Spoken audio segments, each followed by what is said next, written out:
저와 여러분이 읽고 있는 이 구약 성경, 신약 성경, 우리가 갖고 있는 이 성경 있죠? 이 성경, 우리가 갖고 있는 이 신약 성경, 구약 성경은 원래는 한 권의 두루마리로 되어 있습니다. 성경들이 이 각 성경들이, 우리가 읽고 있는 각 성경들이 대부분은 이 한 권의 두루마리로 되어 있어요. 그러니까 66권이라는 것은 66개의 두루마리가 있었다는 거겠죠, 원래는. 근데 이제 그거를 이제 인쇄를 할 때 이렇게 한 권으로 이렇게 인쇄한 것이고요. 원래 이렇게 한 권의 두루마리로 돼 있던 이 성경을 장과 절로 구분한 것은 인간의 편의를 위해서 그렇게 고안해 낸 것입니다.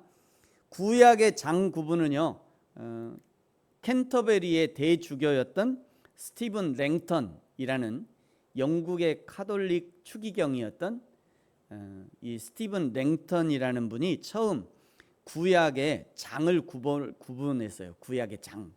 이분은 장을 구분했어요. 그 다음에 이제 신약의 절 구분은 프랑스의 궁정 인쇄 기술자인 로버트 스테파누스라는 분이 이제 절을 구분했어요. 이분이 이제 절을 구분해 가지고 인쇄를 하려고 하니까 도대체 어디서 끝나고 어디서 이제 하는지 모르니까 그때부터 이제 번호를 매기기 시작했고요. 그 절에 번호를 매겨서 이제 절을 구분하기 시작했습니다. 여러분, 그러므로 제가 늘 말씀드립니다만 원래 성경이 이렇게 한 권 이 통으로 두루마리로 돼 있는 그런 편지였기 때문에 성경을 읽을 때는요, 통으로 읽는 것이 좋습니다. 내가 오늘 성경 좀 읽어봐야겠다 하면 통으로 처음부터 끝까지 한 권을 통으로 쭉 읽어내는 것이 가장 좋아요. 저와 여러분이 연애 편지를 많이 받아보셨잖아요. 연애 편지 받으면 연애 편지를 그냥 사랑하는 사람이 연애 편지를 한 대여섯 장, 세상에 대여섯 장 연애 편지를 쭉 쓰면 오늘은 한 장 읽고 내일 또 한 장 읽고 그런 사람 없잖아요. 그냥 앉은 자리에서 그 사람이 뭐를 얘기하고 있는지 쭉 5장이 뭐예요? 10장에도 한 번에 쭉 읽잖아요. 똑같아요. 그래서 우리가 성경을 읽을 때는 한 번에 통으로 쭉 읽어내는 것이 좋습니다. 제가 이것을 미리 말씀드리는 것은 야고보서도 사실은 한 권의 두루마리로 되어 있었다는 것을 말씀드리는 거예요. 장별로 구분된 메시지가 아니라 통으로 된 메시지였어요. 지난주 1장과 2장이 구분된 게 아니라 원래는 한 장의 통으로 된 성경이었다는 것을 말씀드리는 겁니다. 지난주 1장에서는요, 성도들이 하나님 앞에 살아갈 때 1장 8절에 보면 두 마음을 품지 말아라. 이쪽은 이랬다가 저쪽은 저랬다가 하나님이 다 아신다. 두 마음 품지 말아라. 9절부터는 차별하지 말아라. 높은 형제, 낮은 형제, 저 사람은 내가 우리 편이 아니고 뭐 우리 편, 네 편, 목사 편, 장로 편, 제발 그러지 말아라. 편가르지 말아라. 차별하지 말아라. 12절부터는요, 시험을 잘 참아내라. 믿음의 시험을 너희가 잘 참아내라. 19절부터는 듣기만 하지 말고 하나님의 말씀을 들었다면 행하는 자가 되어라. 그런 얘기를 하셨어요. 1장과 2장이 구분되는 것이 아니라 계속 이어져서 말씀하는데요, 오늘 2장 1절에서는 1장 9절에서 했던 말씀을 다시 한번 반복합니다. 내 형제들아, 영광의 주 곧 우리 주 예수 그리스도에 대한 믿음을 너희가 가졌으니 사람을 차별하지 마. 또 얘기하잖아요. 사람을 차별하지 말아라. 자꾸 이런 얘기 한다는 것은 그때 당시에 차별이 있었다는 얘기죠. 너희가 사람을 차별하지 말아라. 그럼 제가 조사해 보니까요, 세상에서 가장 차별이 많은 나라 한번 쭉 조사해 봤어요. 그랬더니 1위가 뭐냐? 1위가 이란이래요. 1위가 이란은 종교적인 이유가 있는 것 같아요. 이슬람이 98.8%. 이 이란은요, 이슬람 종교가 98.8%인데 이 이란 사람들이 믿는 알라 신을 믿잖아요. 그 알라 신이 올라가면 우리가 믿는 하나님하고 똑같습니다. 아브라함을, 저 사람들은 아브라함을 믿어요. 아브라함의 하나님을 믿어요. 우리가 믿는 아브라함의 하나님을 저 사람도 믿어요. 이제 그 이후에 달라진 거죠. 2위는 벨라루스라는 나라인데요. 벨라루스, 이 차별이에요. 차별. 사람을 차별하는 인종차별 국가 2위가 벨라루스. 73.3%가 정교회 신자입니다. 정교회는요, 이쪽이 정교회거든요. 까만 옷이 정교회, 하얀 옷이 카톨릭. 정교회는 1054년에 동서교회가 서로 그냥 서로를 파면했어요. 1554년에 서로 너 교황 아니야, 너 아니야, 너 투장 아니야, 너 서로 그냥 서로를 파면해. 그래갖고 이제 갈라졌어요. 그래서 한쪽은 서방교회, 로마 카톨릭, 한쪽은 동방교회, 정교회 이렇게 된 겁니다. 차별이 많은 나라 3위는 바레인이에요. 바레인은 99.8%가 이슬람교예요. 99. 완전히 이슬람의 나라죠. 4위는 미얀마, 88%가 불교입니다. 자, 북한이 아직 안 나왔네요. 자, 북한은 말할 것도 없어서 안 나온 건지 알 수 없지만, 자, 5위는 어딜까요, 여러분? 5위 한번 맞춰보세요. 5위 5위는 대한민국이에요. 깜짝 놀랐죠, 여러분? 저도 깜짝 놀랐어요. 5위가 차별이 많은 나라 중에 5위가 대한민국. 근데 대한민국은 49%가 종교인입니다. 기독교가 20%, 불교가 16%, 카톨릭이 11%. 대한민국은 종교인이 50%에 육박하는데, 그런데 세계 제5위의 차별국가예요. 이거 진짜 회개해야 돼요, 한국 사람들은. 차별하는 사람들이 무엇을 가장 차별할까요? 차별 중에 가장 큰 차별은 국가와 지역을 차별합니다. 동남아시아 사람들 차별하잖아요, 다들. 동남아시아 사람들 차별하고요. 중국 사람들이라고 차별하고, 일본 사람들이라고 차별하고, 한국 사람들이라고 차별하고. 차별하지 마세요. 미국의 트럼프는요, 자신이 기독교임을 드러내놓고 자랑하는 사람입니다. 기독교적 가치관을 실현하는데 힘을 쓰는 사람이에요. 예를 들어 미국 학교에서는 주기도를 못합니다. 주기도를 못해요.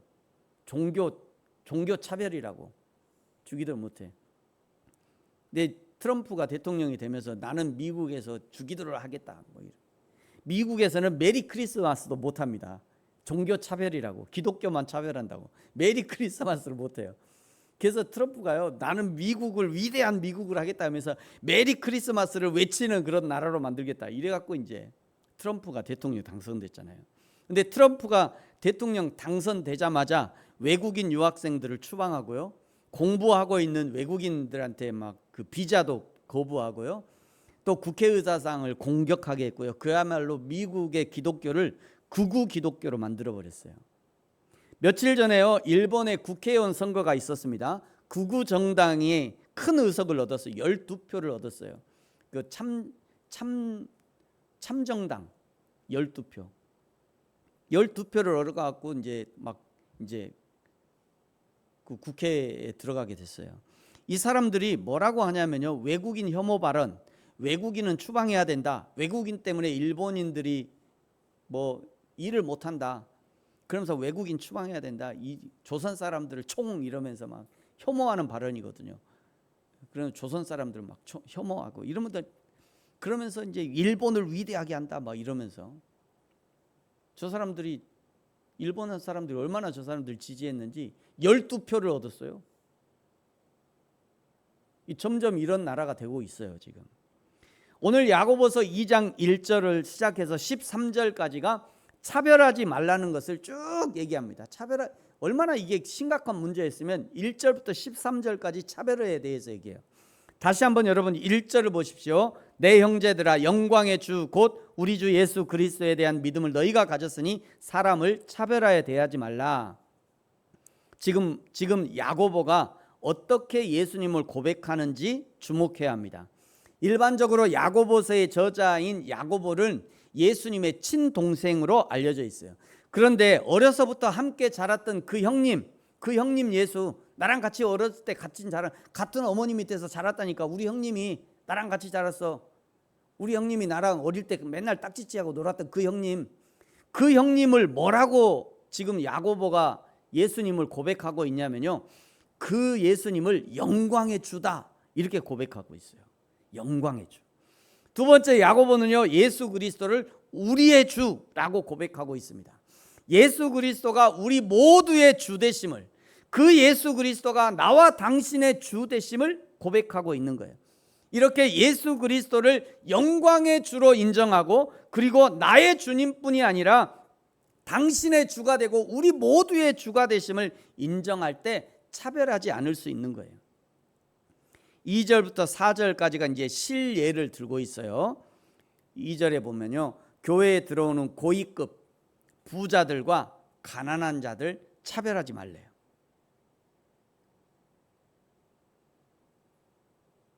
우리 교회는 오지도 않습니다만 선거 때가 되면 막 국회의원들이 막 오잖아요. 우리 교회는 한 번도 안 왔어요. 씹어보는 거지 우리 교회를. 쬐그만 교회라고. 근데 만약에 저는 와도 절대 인사 안 시킬 겁니다. 오지 말라고 그러세요. 혹시 온다고 그러면 오지 말라고 그러세요. 차별하는 거잖아요. 그거. 부자들 막 앞에 앉기도 하고 막. 그러니까 하지 말래요. 그렇게 차별하지 말아라. 그러면서 이제 5절은요, 예수님의 관심이 어디 있는지를 보여줍니다. 5절을 보십시오. 내 사랑하는 형제들아 들을지어다. 하나님이 세상에서 가난한 자를 택하사 믿음에 부요하게 하시고 또 자기를 사랑하는 자들에게 약속하신 나라를 상속으로 받게 하지 아니하셨느냐. 첫 번째, 예수님은요 가난한 자에게 관심이 있으십니다. 가난한 자에게. 마태복음 5장 산상수훈의 첫 번째 말씀이 뭡니까? 심령이 가난한 자는 복이 있나니. 누가복음 6장 20절에요 너희 가난한 자는 복이 있나니. 이사야 61장에서는요 오실 메시아가 어떤 자에게 관심을 갖고 있는지를 말씀합니다. 마음이 상한 자, 포로된 자, 갇힌 자, 그리고 슬픈 자들을 위로하실 것이다 말씀하는 거죠. 여러분, 예수님의 관심이 가난한 자에게 있다면 예수님을 믿는 우리 역시 이 땅에 가난한 자들에게 관심을 가져야 합니다. 예수님의 관심이 마음이 상한 자에게 있다면 예수님을 믿는 우리 역시 이 땅에 마음이 상한 자에게 관심을 가져야 합니다. 예수님의 관심이 포로된 자에게, 갇힌 자에게 있다면 예수를 믿는 우리 역시 이 땅에 물질에 포로된 자, 명예에 포로된 자, 악한 사단 마귀에게 포로된 자, 여러 가지 올무에 묶여서 갇힌 자에게 우리의 관심이 있어야 합니다. 두 번째, 예수님은요 자기를 사랑하는 자에게 관심을 갖고 계셔요. 5절 하반전에 보면 또 자기를 사랑하는 자에게 약속하신 나라를 상속으로 받게 하지 아니하겠냐. 여기 자기는 하나님을 나타내는 거죠. 예수 그리스도를 나타내는 겁니다. 예수님이 가난한 자를 선택하신 이유는 그들이 예수님을 사랑했기 때문이다 라고 할 수 있어요. 호세아 11장에 보면요 이 하나님의 사랑을 불붙는 듯한 사랑이다 이렇게 표현합니다. 하나님의 사랑이 불붙는 듯한 사랑이, 하나님께서 우리를 불붙는 듯한 사랑으로 사랑하셨던 것처럼 저와 여러분도 이 예수님을 불붙는 듯한 사랑으로 사랑할 수 있어야 합니다. 이렇게 가난한 자와 예수님을 사랑하는 자에게 약속하신 하나님의 나라를 선물로 상속해 주신대요. 사랑하는 성도 여러분, 저와 여러분이 날마다 심령의 가난, 심령의 겸손을 유지하셔야 합니다. 마음이 늘 가난해야 돼. 마음이 그냥 육적으로는 좀 부자로 사십시오. 육적으로는 기회를 주시거든 부자로 사세요. 그런데 마음은 늘 가난한 마음을 가지셔야 됩니다. 가난한 마음이 겸손한 마음이에요. 마음이 가난하지 않으면 교만하게 돼요. 그래서 마음의 심령의 가난을 늘 유지하셔야 돼요. 그래야 하나님의 나라를 상속받는 저와 여러분이 되어지기를 예수님의 이름으로 축복합니다. 오늘 8절에는요 내 이웃을 사랑하기를 내 몸과 같이 사랑해라 말씀하고요, 9절에 차별하면 죄를 짓는 것이다, 율법이 너희를 범법자로 정죄할 거야 말씀하시죠. 10절에 율법을 다 지키다가도 하나만 범해도 범한 것이다.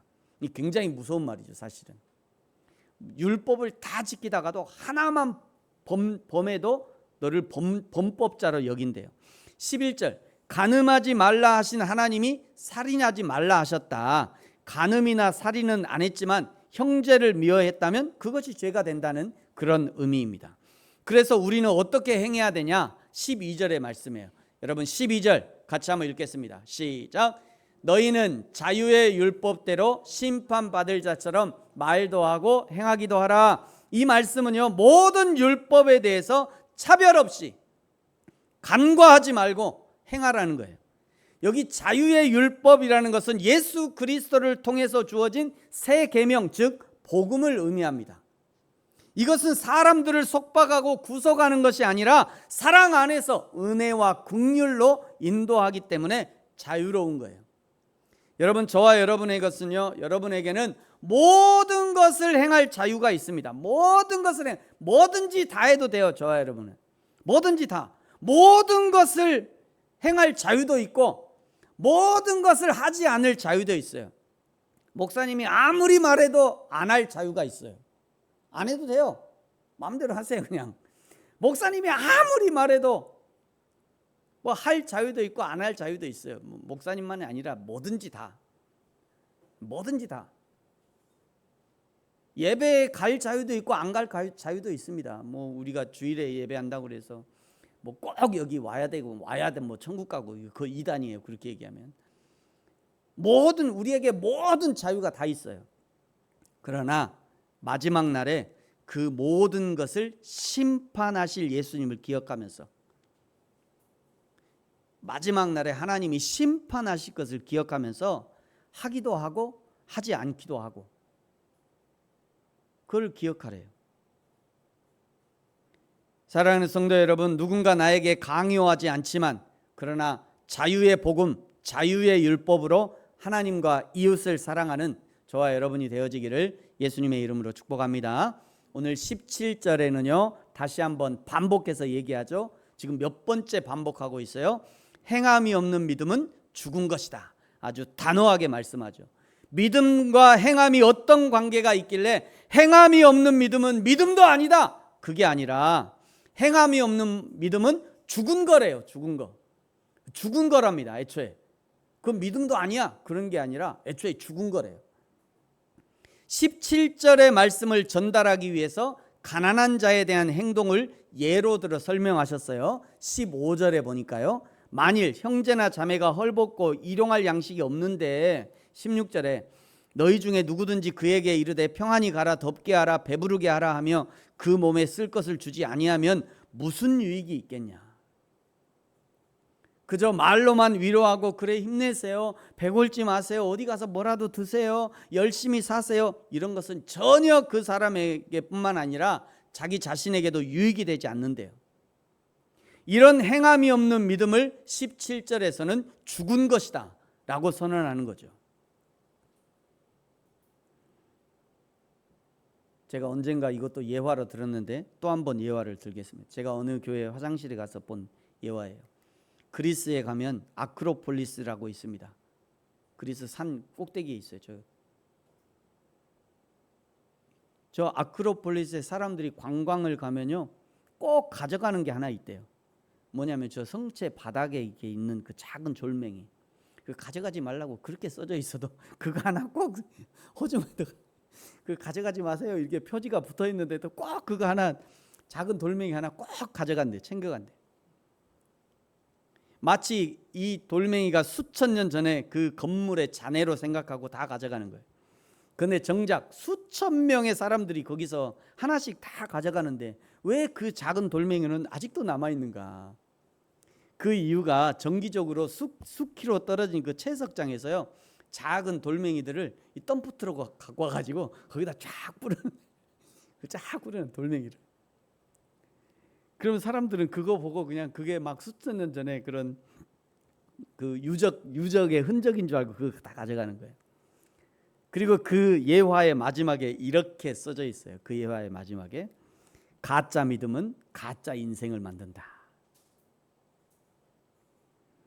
오늘 성경 말씀으로 하자면요, 행함이 없는 믿음은 가짜 인생을 만드는 것입니다.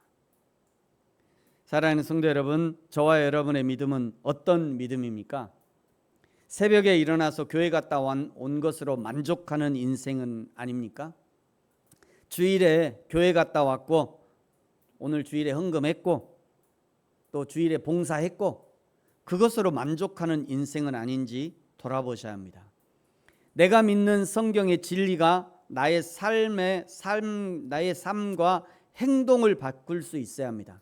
내가 믿는 성경이 나의 생각뿐만 아니라 나의 가치관, 나의 습관까지라도 바꿀 수 있어야 그것이 진짜 신앙이고 그것이 진짜 믿음이에요. 19절에는요, 우리가 관념적으로 생각만으로 믿고 있는 믿음, 그 중에 하나님에 대한 신앙, 여호와 하나님이 유일하신 하나님이라는 이 신앙은 당신만 알고 인정하는 그런 신앙이 아니라 귀신들도 알고 있대요. 귀신들도. 여러분이 아는, 우리가 아는 정도의 신앙은 귀신들도 아는 거예요. 그 귀신들도 안다니까요. 그러니까 마음으로 생각하고 머리로 아는 그 정도 하나님에 대한 지식과 신앙은 아무것도 아니라는 것을 극적으로 표현하는 거죠. 왜 이런 극적인 표현을 사용하느냐면 20절에 행함 없는 믿음의 허구성을 드러내는 거죠. 아, 허탄한 사람아, 행함이 없는 믿음이 헛것이래. 헛것이래요.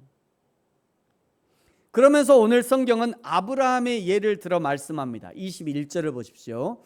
우리 조상 아브라함이 그 아들 이삭을 제단에 바칠 때 행함으로 의롭다 하심을 받은 것이 아니냐. 22절 내가 보거니와 믿음이 그의 행함과 함께 일하고 행함으로 믿음이 온전하게 되었느니라. 창세기 22장 10절에는 이렇게 말씀해요.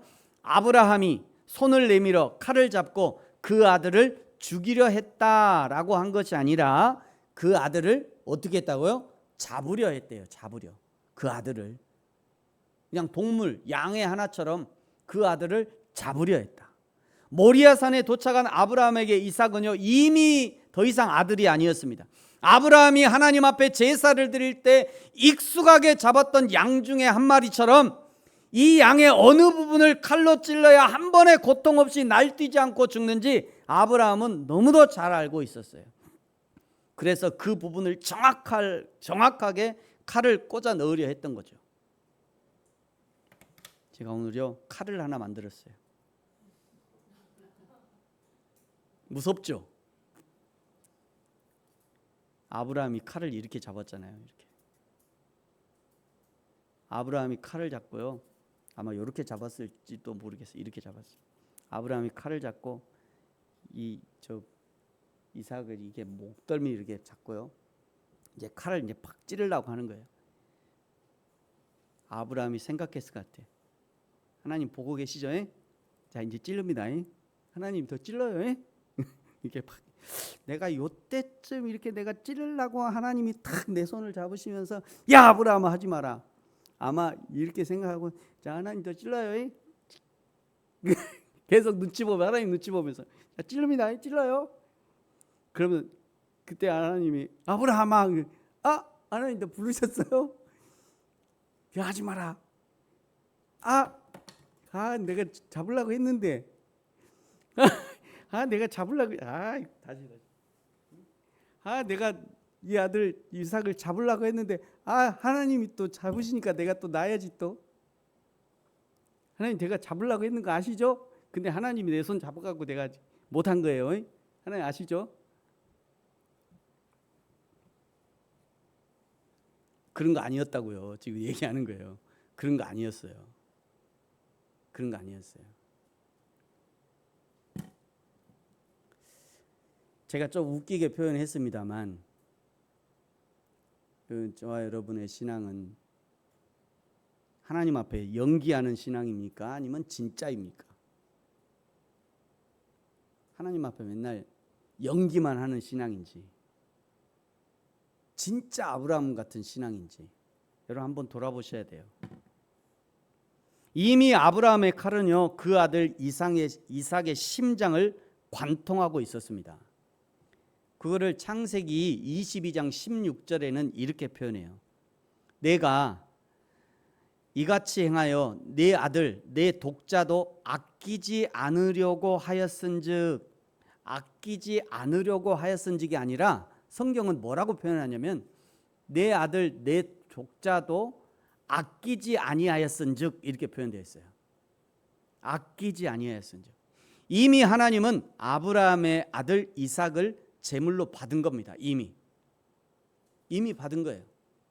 그러니까 이 말만 보면 아브라함이 이삭을 잡을 때 하나님 저 이제 잡아요. 그런 거 아니었다고요. 그런 거 아니었다고.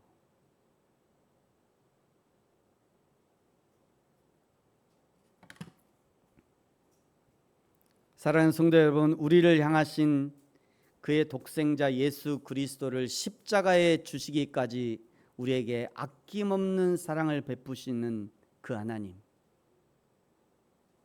예수님이 진짜 하나님이 진짜 죽이셨잖아요. 진짜로. 그 예표로 보여주는 거거든요. 저게. 그 사랑을 받은 저와 여러분도 하나님을 향해서 아낌없는 사랑을 드릴 수 있기를 예수님의 이름으로 축복합니다. 두 번째로요, 기생 라합의 예를 듭니다. 25절에 보세요. 또 이와 같이 기생 라합이 사자들을 접대하여 다른 길로 나가게 할 때에 행함으로 의롭다 하심을 받은 것이 아니냐. 기생 라합의 믿음은 어떤 믿음이냐면 히브리서 11장 31절에 보면요, 믿음으로 기생 라합은 정탐꾼을 평안히 영접하였으므로 순종하지 아니한 자와 함께 멸망하지 아니하였도다 말씀합니다. 믿음으로 기생 라합은 하나님이 하실 일을 본 거예요. 하나님이 하실 일, 지금부터 하나님이 하실 일이 무엇인지 믿음으로 보게 된 겁니다. 믿음으로 기생 라합은 이스라엘 민족을 향한 하나님의 계획을 본 거예요. 믿음으로 지금 하나님의 역사가 어떻게 움직이고 있는지, 지금 하나님의 역사가 누구를 중심으로 움직이고 있는지, 지금 이 시점에 하나님이 어떤 일을 계획하시는지를 본 거예요. 믿음으로. 그리고 그 하나님의 역사에 정탐꾼을 숨겨주시는 실질적인 행동으로 동참하게 된 겁니다. 하나님의 일을 하려는 사람은요, 항상 이런 것이 먼저 눈에 들어와요. 지금 하나님이 하려는 일은 무엇인가? 지금 하나님이 하려는 일은 무엇이냐? 지금 하나님이라면 어떻게 도우실까? 그리고 실제로 하나님이 하실 만한 그 일을 자신이 행하는 거죠. 만약에 하나님이라면, 지금 하나님이라면 무슨 일을 하실까? 그리고 지금 하나님은 누구를 돕기 원하시는가? 기생 라합이 그걸 본 거예요. 그리고 실제로 그렇게 도운 겁니다. 이런 것을 생각하는 사람이 쓰임받는 사람인 거예요. 기회를 잡는 사람이 쓰임받는 사람이에요. 그렇게 알려줘도 성령이 내 마음에 감동으로 알게 해도 안 하면 쓰임받지 못하는 겁니다. 안 하면 쓰임받지 못해요. 사랑하는 성도 여러분, 우리의 삶 가운데 하나님이 어떤 요구를 하실지라도, 그것이 마치 나에게 죽음과 같은 것이라 할지라도, 그러나 죽음 가운데 생명으로 인도하시는 하나님을 믿음으로 순종하시기 바랍니다. 또 우리 모두에게 하나님의 손을 의지하는 라합의 믿음이 있기를 원합니다. 세상은 현실을 보지만 그러나 우리는 믿음으로 그 현실을 주관하시는 하나님의 손을 보고 라합같이 하나님의 편에 서는 저와 여러분이 되어지기를 예수님의 이름으로 축복합니다. 마지막으로 26절을 우리가 믿음으로 받고 하나님 우리에게 죽은 믿음이 아니라 행함이 있는 믿음, 산 소망이 있게 하옵소서 하는 마음으로 우리 26절을 같이 한번 읽겠습니다. 시작. 영혼 없는 몸이 죽은 것 같이 행함이 없는 믿음은 죽은 것이니라. 아멘. 저와 여러분의 믿음이 하나님 앞에서 산 믿음이기를 축복합니다. 산 믿음은 하나님과 함께 움직이는 믿음입니다. 산 믿음은 하나님의 말씀이 역사하시는 믿음이에요. 산 믿음이라면 하나님의 성령이 일하시는 곳에 나도 함께 있는 그 믿음이 산 믿음입니다. 산 믿음이 되고자 한다면 성령의 감동하심에 즉각적으로 순종할 수 있어야 합니다. 그래야 저와 여러분의 믿음이 하나님이 받으시는 믿음, 하나님의 일하심에 동참하는 믿음, 하나님을 기쁘시게 하는 믿음이 되어지기를 예수님의 이름으로 축복합니다. 기도하겠습니다. 우리 같이